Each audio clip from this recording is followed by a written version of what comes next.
স্বামীকে সারপ্রাইজ দিতে স্বামীর অফিসে চলে আসে মাইসা, কিন্তু এখানে এসে নিজেই সারপ্রাইজ হয়ে যাবে কখনোই চিন্তা করেনি। অফিসের গেট দিয়ে ঢুকতে যেতেই দেখতে পায় সিহাব ক্যান্টিনে একটা মেয়ের হাত ধরে খাবার খাচ্ছে এবং মেয়েটাকেও খাইয়ে দিচ্ছে। খুনসুটি এবং দুইজনের হাসি মুখটা দেখে বোঝা যাচ্ছে দুইজনের মধ্যে গভীর কোনো সম্পর্ক আছে। পায়ের তলার মাটি যেন নড়ে ওঠে মাইসার, চোখ দুটো টলমল করে ওঠে, বুকটা অস্বাভাবিকভাবে কাঁপতে থাকে, হাতে থাকা রিপোর্টগুলো পড়ে যায়, কপালে বিন্দু বিন্দু ঘাম জমেছে, মস্তিষ্ক ফাঁকা ফাঁকা লাগছে, মনে হচ্ছে স্বপ্ন দেখছে, এখনই ঘুম ভেঙে যাবে এবং স্বপ্ন মিথ্যা হয়ে যাবে। চোখ বন্ধ করে চোখ খুলে, কিন্তু স্বপ্ন ভাঙে না, কারণ এটা যে স্বপ্নই নয়। হাতের উল্টো পিঠে চোখের পানি মুছে বুকে হাত দিয়ে জোরে জোরে শ্বাস টানে মাইসা। নিজেকে স্বাভাবিক করার চেষ্টা মাত্র, নিজেকে বোঝানোর চেষ্টা করে মেয়েটা ওনার বোন, আর কিছুই না। ভালোবেসে বিয়ে করেছিল দুইজন, বাবা এবং সৎ মায়ের মুখে চুনকালি মাখিয়ে বিয়ের দিন পালিয়েছিল সিহাবের হাত ধরে। সুখের সংসার গড়েছিল দুইজনে, দুই পরিবার এখনও তাদের মেনে নেয়নি। তবে সিহাবের মা সিহাবের সাথে কথা বলে, কয়েকবার এসেছিল তাদের বাড়িতে। মহিলা মাইশাকে একটুও পছন্দ করে না। খাওয়ার এক পর্যায়ে সিহাবের নজর পড়ে মাইসার ওপর, চমকে ওঠে সে। এই সময়ে এইখানে মাইসাকে একদমই আশা করেনি। খানিকটা ভীতু হয়ে উঠে সিহাবের মুখখানা। সে টিস্যু দ্বারা হাত মুছে এগিয়ে যায় মাইসার দিকে। মাইসার মুখখানা দেখে অস্বাভাবিক মনে হচ্ছে। তো তুমি এখানে, একটু হাসার চেষ্টা করে বলে সিহাব। মাইসা জবাব দেয় না, দুই গাল বেয়ে টপ টপ করে কয়েক ফোঁটা পানি গড়িয়ে পড়ে। সিহাব হাত এগিয়ে মাইসাকে ধরতে যায়, দুই পা পিছিয়ে যায় মাইসা। হাতের উল্টো পিঠে চোখের পানি মুছে রিপোর্টগুলো তুলে নেয়। ততক্ষণে ইভা নামের মেয়েটা এগিয়ে আসে, মাইসার সামনেই সিহাবের হাত জড়িয়ে ধরে। মাইসার দিকে তাকিয়ে এক গাল হেসে বলে, তুমি এখানে? মাইসা মাথা নিচু করে ফেলে। এসব দেখার মতো ধৈর্য তার নেই। বিয়ে পরে প্রতিটা মেয়ের অলংকার হচ্ছে তার স্বামী। সেই স্বামীর বাহুডলে অন্য নারীকে সহ্য করার ক্ষমতা কোনো স্ত্রীর নেই। সিহাব ইভার থেকে হাত ছাড়িয়ে নেয়। Maisa, any problem? এখানে চলে আসলে যে? মাইসা দীর্ঘশ্বাস ফেলে শক্ত গলায় জিজ্ঞেস করে, এই মেয়েটার সাথে তোমার এত কী সম্পর্ক? ইভা যেন এটারই অপেক্ষায় ছিল। সে ফট করে বলে ওঠে, আমরা রিলেশনশিপে আছি, দুইজন দুইজনকে ভালোবাসি। আর একটা সেকেন্ডও দাঁড়ায় না মাইসা, কাঁদতে কাঁদতে চলে যায় ওই জায়গা থেকে। আগে আন্দাজ করেছিল মাইসা, গভীর রাত করে বাড়ি ফেরা, কখনো রাতে বাড়ি ফেরে না সিহাব। মাইসা জিজ্ঞেস করলে জবাব দেয় না। অফিসে কাজ ছিল, কতদিন হয়ে গেল মাইসার সাথে বসে না, খাবার খায় না, ভালো করে দুইটা কথা বলে না। মাইসা ভেবে নিয়েছিল হয়তো কাজের ব্যস্ততা, একটা বাচ্চা হলে সব ঠিক হয়ে যাবে। দীর্ঘ 2 মাস যাবৎ মাইসা অসুস্থ, জ্বর, মাথা ঘোরা, বমি এইসব যেন লেগেই আছে। সিহাবকে বলেছিল, সিহাব হাতে কিছু টাকা ধরিয়ে দিয়ে বলেছিল চেক আপ করিয়ে নিতে। অভিমানে মাইসা ডাক্তার দেখায়নি, কিন্তু আজকে আর টিকতে না পেরে ডাক্তারের কাছে যায় এবং জানতে পারে সে প্রেগনেন্ট। তার মধ্যে নতুন একটা প্রাণ বেড়ে উঠতে চলেছে। খুশিতে কেঁদে ফেলেছিল মাইসা। সেই খুশিটা ভাগ করে নিতে এসেছিল সিহাবের অফিসে, কিন্তু সবার কপালে সুখ সয় না। সেই দিনও গভীর রাতে বাড়ি ফেরে সিহাব।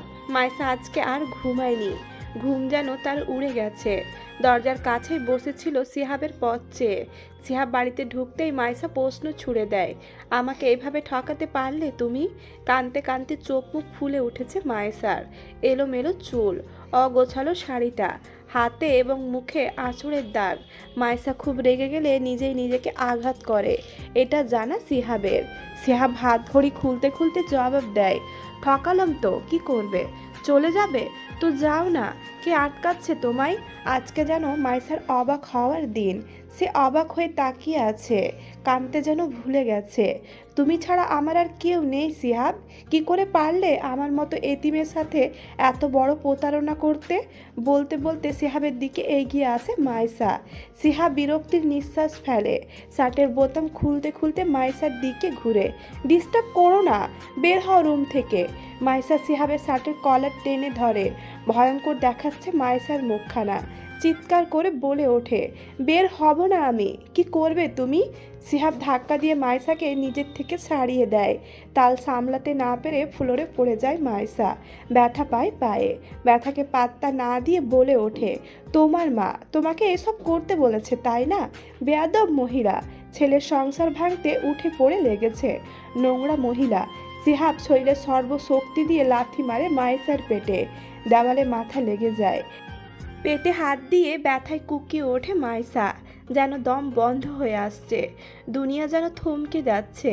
আমার মাকে নিয়ে একটা কথা বলবি না তুই, চিৎকার করে বলে ওঠে সিহাব। মাইসা চুপ থাকে না, কথা তাকে বলতেই হবে। এভাবে আর কতদিন? দুই হাতে পেট চেপে ধরে বলে ওঠে, বলবোই আমি, নোংরা মা তোমার। এই মহিলা নিজের মেয়েকে 3বার বিয়ে দিয়েছে, এখন ছেলেকেও তাই করতে চাচ্ছে। না জানি নিজেও কয় পুরু বাকিটা শেষ করতে পারে না মাইসা। সিহাব বেল খুলে এলোপাথারি মারতে থাকে মাইসাকে। মাইসার আহাজারি কান্না সিহাবের কান অবধি পৌঁছায় না। মারতে মারতে অস্থির হয়ে থামে সিহাব। টেনে হিঁচড়ে মাইসাকে বাড়ির বাইরে নিয়ে আসে। ক্লান্ত মাইসা আহাজারি করে একটাই কথা আওড়াতে থাকে, আমাকে বের করে দিও না, তুমি ছাড়া আমার কেউ নেই, আমি সারা জীবন তোমার পায়ের কাছে পড়ে থাকবো। মাইসার কথা কানে তুলে না সিহাব। হাতে পায়ে এক বিন্দু শক্তি নেই সিহাবকে থামানোর। চোখ দুটো লেগে আসছে।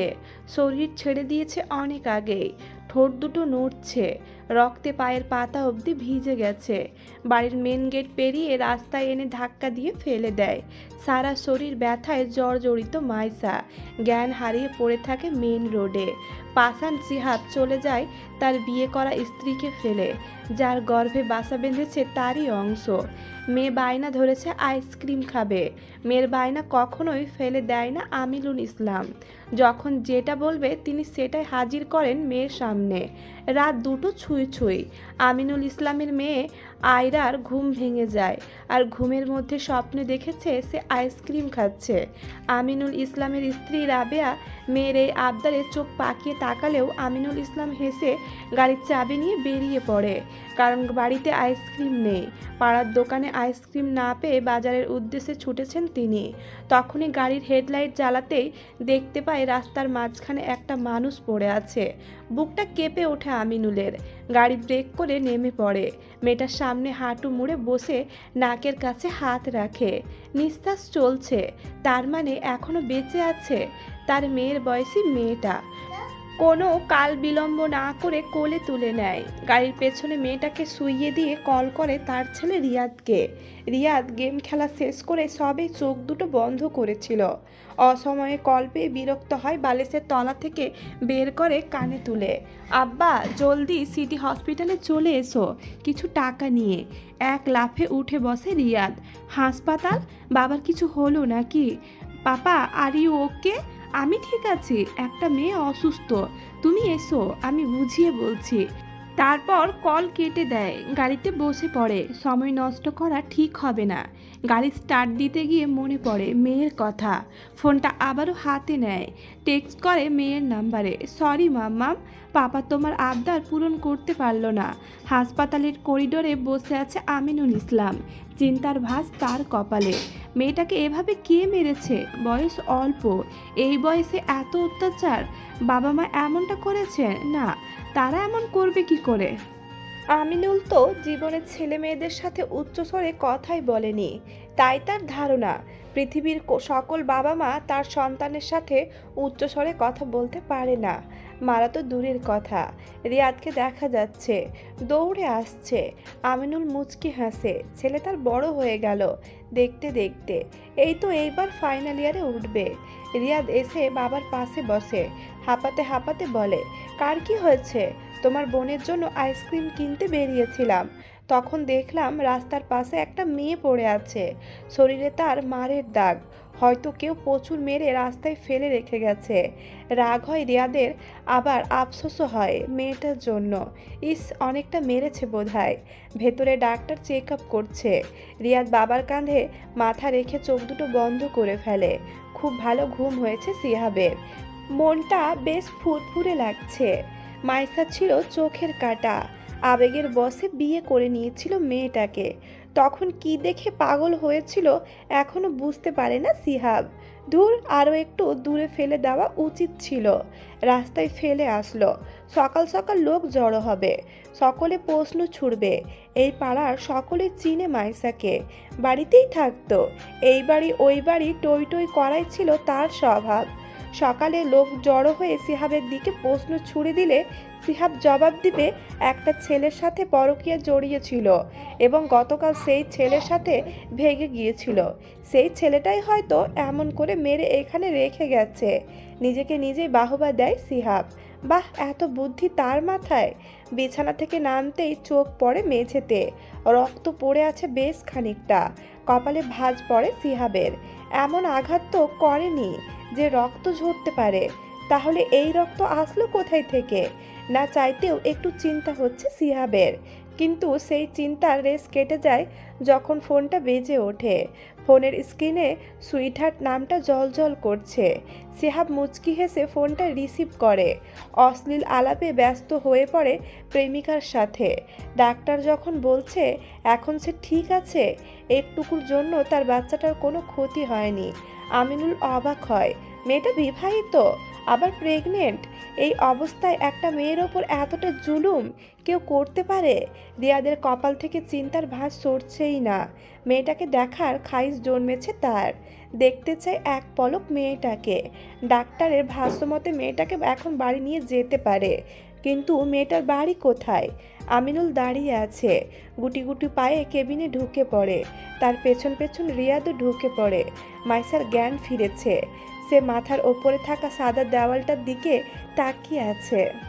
জীবনের হিসাব মিলাতে ব্যস্ত সে। মামনি, শীতল কণ্ঠে চমকে ওঠে মাইসা।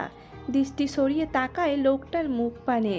জীবনে কখনো বাবার মুখে মা, মামনি, আম্মু এসব ডাক শুনেনি। ভালো করে কখনো কথা বলেছে কিনা জানা নেই মাইসার। আমিনুল বসে মাইসার পাশে। রিয়াদ তাকিয়ে আছে মাইসার দিকে। মেয়েটাকে সে আগেও কোথাও দেখেছে, কিন্তু কোথায় দেখেছে মনে করতে পারছে না। তোমার বাবা কোথায়? বাবার নাম কি? মাইসার সাথে সাথে জবাব দেয় না, একটু সময় নেয়। মনে মনে কয়েকবার আওড়ায় বাবার নামটা, তারপর বলে, আমাকে একটা কাজের ব্যবস্থা করে দিতে পারবেন আঙ্কেল? সামান্য একটু থাকার জায়গা। আমার এই দুনিয়ায় কেউ নেই। স্বামী ছিল, তিনি গতকাল তাড়িয়ে দিয়েছে। বলতে বলতে চোখের কার্নিশ বেয়ে 2 ফোঁটা পানি গড়িয়ে পড়ে। আমিনুল ইসলামের খারাপ লাগে। তিনি নিজেও এতিম ছিলেন। এতিমখানায় বড় হয়েছেন তিনি, এবং বর্তমানে বেশ কয়েকটা এতিমখানার দায়িত্ব নিজের কাঁধে তুলে নিয়েছেন। মাইসার মাথায় হাত বুলিয়ে দেয় তিনি। তুমি প্রেগনেন্ট? এই অবস্থায় কাজ করবে কিভাবে? আমি পারবো। এরপর আর কিছু বলার থাকে না আমিনুলের। সে দীর্ঘ শ্বাস ফেলে জবাব দেয়, ঠিক আছে। আর তখনই কেবিনে হুড়মুড়িয়ে ঢুকে পড়ে সিহাব। তেড়ে আসে মাইসার দিকে। মিস্টার সিহাব, আপনি এখানে? আমিনুল ইসলামের অফিসে চাকরি করে সিহাব। সম্পর্কে তিনি সিহাবের বস। কোনোভাবে সিহাবের মা শিরিন বেগম জেনে গিয়েছিল মাইসা হাসপাতালে আছে এবং মাইসাকে অ্যাডমিট করিয়েছে আমিনুল ইসলাম। তখনই মাথায় আকাশ ভেঙে পড়ে সিহাবের। মাইসা যদি তাকে সব কিছু বলে দেয় তাহলে চাকরি চলে যাবে। এত ভালো চাকরি কিছুতেই হাতছাড়া করতে চায় না সিহাব। তাছাড়া আমিনুল ইসলাম প্রতিবাদী মানুষ, তিনি মামলা ঠুকে দিবে। মাইসার চোখে ভয় নেই, অথচ তার ভয়ে সিটিয়ে যাবার কথা ছিল। মাইসা করুণ দৃষ্টিতে তাকিয়ে আছে সিহাবের দিকে। নিজের ভুল বুঝতে পারবে কি সিহাব? এই ছেড়ে যাওয়া ডিভোর্সের যুগে মাইসা চায় তার সংসার বাঁচাতে, তার স্বামীর সাথে থাকতে, সন্তানকে ভালোবাসায় মানুষ করতে। সিহাবকে চুপ থাকতে দেখে রিয়াদ বলে ওঠে, আপনি কি চেনেন তাকে?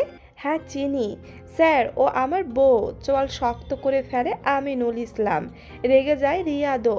ওকে এভাবে আঘাত কে করেছে? শক্ত কণ্ঠে আমিনুলের। সিহাব ঘাবড়ে যায়। মা তাকে পাক্কা খবর দিয়েছে। এখন পর্যন্ত মাইসা কিছুই বলেনি তাদের। তার মানে সুযোগ এখন সিহাবের। সিহাব জিভ দিয়ে ঠোঁট ভিজিয়ে বলে ওঠে, গতকাল বয়ফ্রেন্ডের সাথে ভেগে গিয়েছিল। আমি অনেকবার আটকানোর চেষ্টা করেছি, পারিনি। তারপর আর খোঁজ নেওয়া হয়নি। হয়তো ছেলেটাই তার এই অবস্থা করেছে। অকপটে একখানা মিথ্যা বলে ফেলে সিহাব। একটুও জিহ্বা কেঁপে ওঠে না তার। মাইসা তাচ্ছিল্যের হাসি হাসে। কার সাথে সংসার করতে চাচ্ছিল সে? অভাগীর কপালে সুখ লেখা থাকে না। আমিনুল ইসলামের বিশ্বাস হবে না করেও বিশ্বাস হয়ে যায়, কেননা সিহাবকে চিনে ৩-৪ বছর যাবৎ, আর মাইসাকে ৮ ঘন্টার মতো। নিঃসন্দেহে সিহাব সত্যি বলছে, কিন্তু সিহাবের কথা বিশ্বাস হয় না রিয়াদের। সে ভুরু কুঁচকে বলে ওঠে, আপনি কি করে জানলেন উনি এখানে আছে? এটা তো কারোরই জানার কথা না, আমরা কাউকেই জানাইনি। সিহাব ঘাবড়ে যায়। কি জবাব দেবে এখন সে? আমিনুল ইসলামও এবার ভুরু কুঁচকে ফেলে। সিহাবের কপালে জমে থাকা বিন্দু বিন্দু ঘামি বলে দিচ্ছে কোনো একটা গন্ডগোল আছে। বিচক্ষণ আমিনুল বুঝতে পারে ছেলেটা ভয় পাচ্ছে। কিন্তু কেন? সিহাব আমতা আমতা করতে থাকে। বলুন, তাড়া দেয় রিয়াদ। আমার একটা বন্ধু কল করেছিল আমায়, দেখেছে মাইসাকে এখানে। আর একটা মিথ্যা। রিয়াদের সন্দেহ দূর হয় না। জিজ্ঞেস করতে ইচ্ছে হচ্ছে কোন বন্ধু, তাকে ডাকুন। কিন্তু বাবার সামনে এত কথা বলা ঠিক হবে না, তাই চুপ করে যায়। আমিনুল ইসলাম মাইসার মাথায় হাত বুলিয়ে বলে, তোমার স্বামী সত্যি কথা বলছে? সিহাব কঠিন দৃষ্টিতে তাকায় মাইসার দিকে। চোখ দিয়েই সে হুমকি দিচ্ছে, সত্যি বললে মেরে ফেলবো তোমায়। দীর্ঘশ্বাস ফেলে মাইসা। হয়তো সত্যি বলছে, আমি ঠিক জানি না। মাইসার এরকম জবাবে সন্তুষ্ট হতে পারে না রিয়াদ। মেয়েটা ভয় পেয়ে মিথ্যা বলছে। চতুর রিয়াজ বুঝতে সময় লাগে না, তবে সে কথা বলে না, চুপচাপ দেখতে থাকে। সিহাব রিয়াদের দৃষ্টি খেয়াল করছে। যত দ্রুত সম্ভব এখান থেকে কেটে পড়তে হবে, না হলে বিপদ বাড়বে। স্যার, ধন্যবাদ আপনাকে, আমার স্ত্রীকে বাঁচিয়েছেন।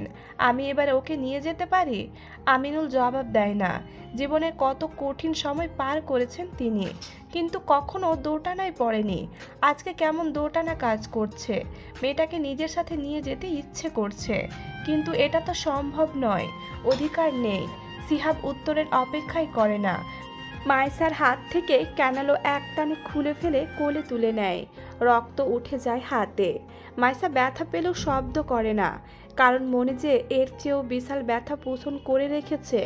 চোয়াল শক্ত করে ফেলে রিয়াদ, হাত মুষ্টি বন্ধ করে ফেলে। সিহাব কেবিন থেকে বেরিয়ে যাওয়ার পরে বলে, পাপা, ছেলেটার কাছে মেয়েটা সেফ নয়। আমিনুল মুচকি হেসে ছেলের মাথায় হাত বুলিয়ে দেয়।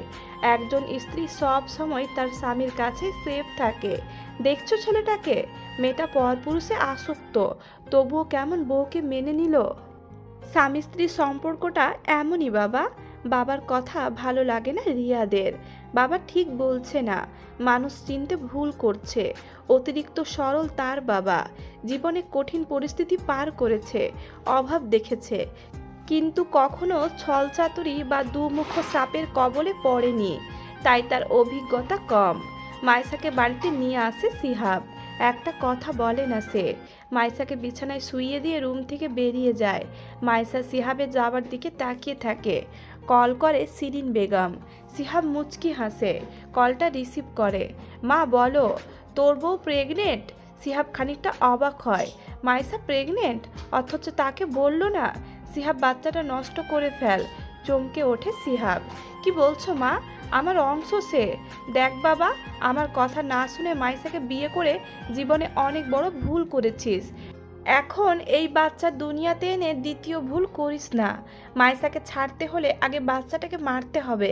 সিহাব জবাব দেয় না। সেদিন বিরক্ত হয়, তবে নিজের বিরক্ত নিয়ন্ত্রণ করে বলে, ইভার বাবার কোটিপতি টাকার সম্পত্তি তোর নিজের দখলে নিতে হবে। এই রকম বাচ্চা ভবিষ্যতে অনেক পাবি, কিন্তু ইভা হাতছাড়া হয়ে গেলে পাবি না। আমার কথা বুঝতে পারছিস? সিহাব কিছু একটা চিন্তা করে, তারপর জবাব দেয়, হ্যাঁ মা, বুঝতে পেরেছি। বাচ্চাটা নষ্ট করে ফেললে এমনিতেই মাইসা আধ পাগল হয়ে যাবে, তারপর একটু টর্চার করলে ফুল পাগল হবে, তখন পাবনা ভর্তি করে আমি বিয়ে করব। শিরিন মুচকি হাসে। এটাই চাচ্ছিল সে। আর একটু উস্কিয়ে বলে, মাইসার তো কেউ নেই, মেরে ফেললেও কেউ মামলা করবে না। বা খোঁজ নেবে না, মেরেই দে। আর কত অপেক্ষা, ঝামেলা চুকে যাক, পাগল হতে সময় লাগবে। আহ মা, বুঝতে পারছো না, এখন মেরে দিলে সবাই সন্দেহ করবে। আস্তে ধীরে মারতে হবে, যাতে সবাই বুঝে এটা খুন নয়। অফিসের একটা ফাইল চুরি হয়ে গিয়েছে। আমিনুল ইসলামের ধারণা মতে কেউ এসেছিল অফিসে এবং ফাইল চুরি করে নিয়ে গিয়েছে। সন্দেহর বশে তিনি অফিসের পেছনে সিসিটিভি ফুটেজ চেক করছে। হঠাৎ তার নজর পড়ে একটা দৃশ্যর ওপর, ইভা এবং সিহাবের ঘনিষ্ঠ কিছু মুহূর্ত। অফিসে এইসব চলছে। আপত্তিকর অবস্থায় দুইজন নিজেদের লালসা মেটাতে ব্যস্ত। অফিসের পেছনের দিকে মানুষজনের চলাচল কম, ফাঁকা জায়গায় সুযোগ নিচ্ছে তারা। সব কিছু স্পষ্ট হয়ে যায় আমিনুলের কাছে। 2-2-4 মিলিয়ে ফেলেন তিনি। চোয়াল শক্ত হয়ে আসে তার। সিহাবকে চরম শাস্তি দেওয়ার ফন্দি মনে মনে এঁটে ফেলে, সাথে মাইসাকে সুন্দর একটা ভবিষ্যতের প্ল্যানিংও করে ফেলে। সবার আগে খুঁজে বের করতে হবে মাইসাকে। মাইসা সিহাবের প্ল্যানিং শুনে ফেলে। সিহাবের ফোন বাজার শব্দে সে বুঝতে পেরেছিল নিখুঁত কোনো পরিকল্পনা করা হবে, এবং হলুক তাই। 2 হাতে মুখ ঢেকে টুকরে কেঁদে ওঠে। মানুষ এমনই হয়, দরজার আড়াল থেকে সরে দাঁড়ায়, দৌড়ে চলে যায় ওয়াশরুমে, ঝর্ণা ছেড়ে চিৎকার করে কাঁদতে থাকে। ছোটবেলায় মা মারা গিয়েছে মাইসার, মানুষের মুখে শুনেছে মাইসার মাকে তার বাবা খুন করেছে। বাবা কখনো একটুও ভালোবাসেনি মাইসাকে। মাকে কবর দিয়ে তার পরের দিনে বিয়ে করে নতুন মা ঘরে আনে। দাদা দাদি নানা নানু কেউ নেই মাইসার। এতিম মাইসা বাবা এবং সৎ মায়ের মার খেতে খেতে বড় হয়েছে। কলেজে ওঠার পরে পরিচয় হয় সিহাবের সাথে। ভালো লাগা ভালোবাসা খুনসুটি দুষ্টুমিতে 2 বছর পার করে। একদিন হুট করে এক বুড়ো লোকের সাথে মাইসার বাবা তার বিয়ে ঠিক করে। বিয়ের দিন সিহাবের হাত ধরে পালিয়েছিল। 2 মাস ভালোভাবে সংসার করেছিল। তারপর থেকে সিহাব বদলাতে থাকে। অতীত ভেবে মাইসার কান্নার গতি বেড়ে যায়। তখন ইচ্ছে করছিল আমিনুল ইসলামকে সত্যিটা বলে দিতে, কিন্তু পারেনি। যদি তিনি বিশ্বাস না করত, তখন তো আবার সিহাবের সাথে ফিরতে হতো। তখন সিহাব মাইসাকে মেরে ফেলতো। এটা জানে মাইসা। নিজেকে শক্ত করার প্রচেষ্টা চালায় মাইসা। এভাবে ভেঙে পড়লে চলবে না। নিজের জন্য না হোক, বাচ্চাটার জন্য মাইসাকে বাঁচতে হবে। এই নরক থেকে বের হতে হবে। শাওয়ার শেষ করে বের হয় মাইসা। ব্যথা কমেনি এখনো, সারা শরীর ব্যথায় জ্বলে যাচ্ছে। টাওয়াল দিয়ে চুল পেঁচিয়ে খাটে বসতে যেতেই বাইরে থেকে আওয়াজ পায়। মেয়েলি কণ্ঠ ভেসে আসছে। মাইসা ধীরে সুস্থে দরজার কাছে গিয়ে দাঁড়ায়। ইভা এসেছে। সিহাবের কোলে বসে চুম্বনে ব্যস্ত তারা। মাইসা চোখ বন্ধ করে নেয়, খাটে এসে বসে। 2 চোখ বেয়ে আবারও কয়েক ফোঁটা পানি গড়িয়ে পড়ে। ইভা কেন এসেছে? নিশ্চয় মাইসার বাচ্চা নষ্ট করার ওষুধ নিয়ে এসেছে। এবার নিশ্চয় খাবারের সাথে মিশিয়ে মাইসাকে খাইয়ে দিবে, আর তার অনাগত সন্তান মারা যাবে। মাইসা এটা মেনে নিবে?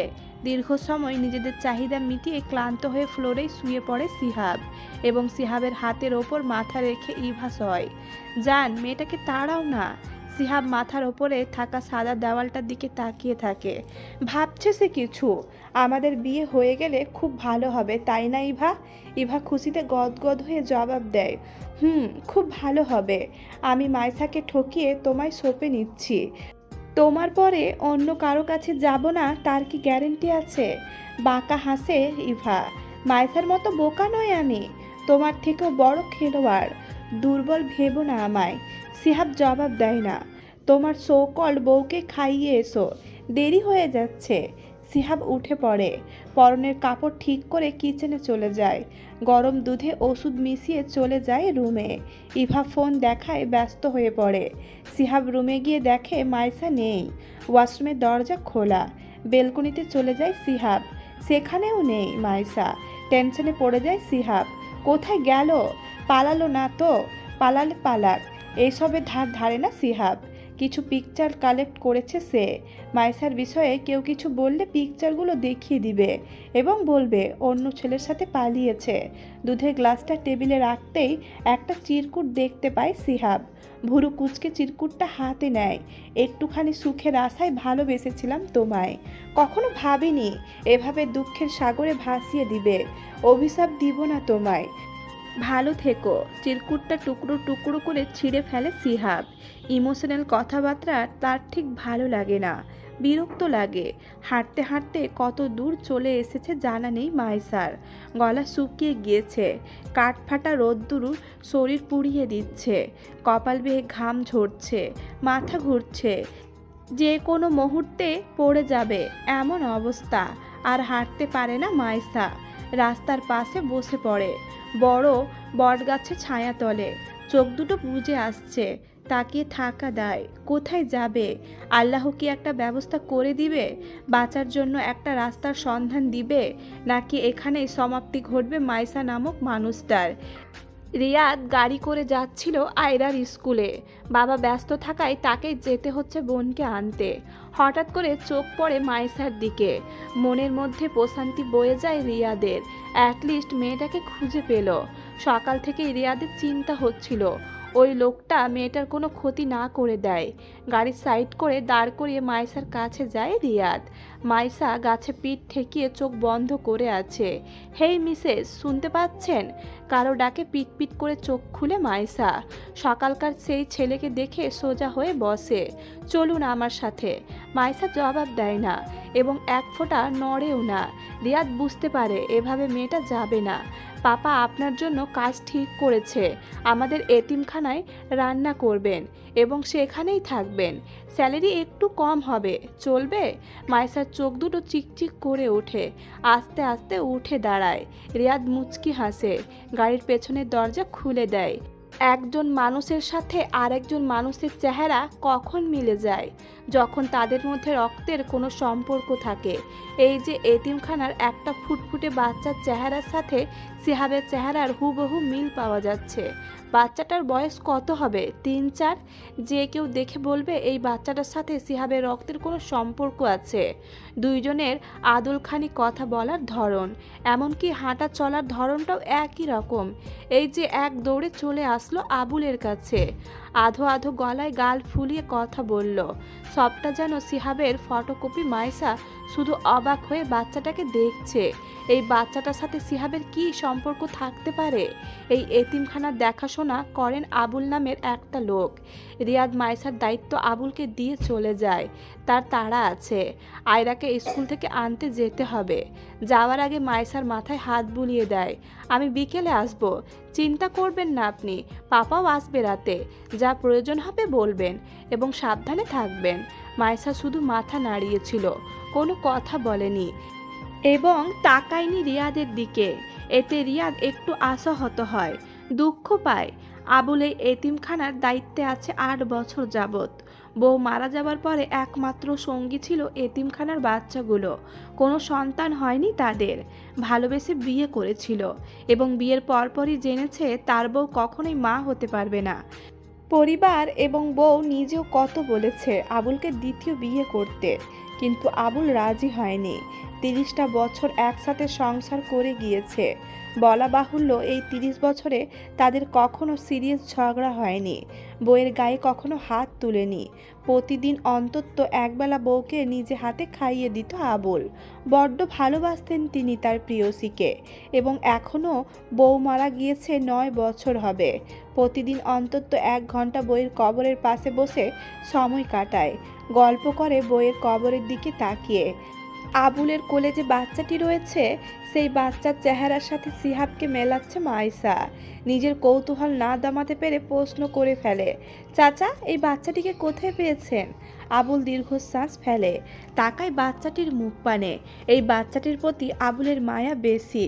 তাকে কুড়িয়ে পেয়েছিল ময়লার স্তূপে, চিৎকার করে কাঁদছিল।